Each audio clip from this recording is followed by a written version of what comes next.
খেয়াল করে শুনেন।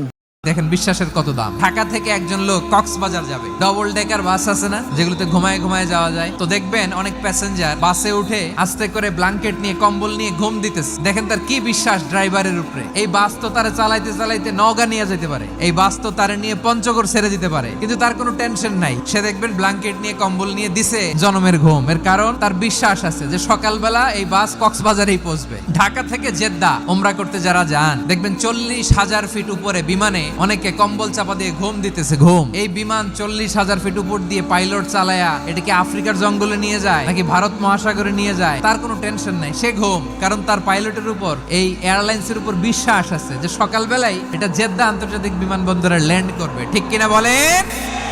জ্ঞানীরা বলে বিশ্বাসে মিলায় বস্তু, তর্কে বহুদূর। এজন্য একজন বিশ্বাসী জমিনের মধ্যে বেঁচে থাকলে জমিনের উপর আল্লাহ প্রলয়ঙ্কারী কিয়ামত দিবে না।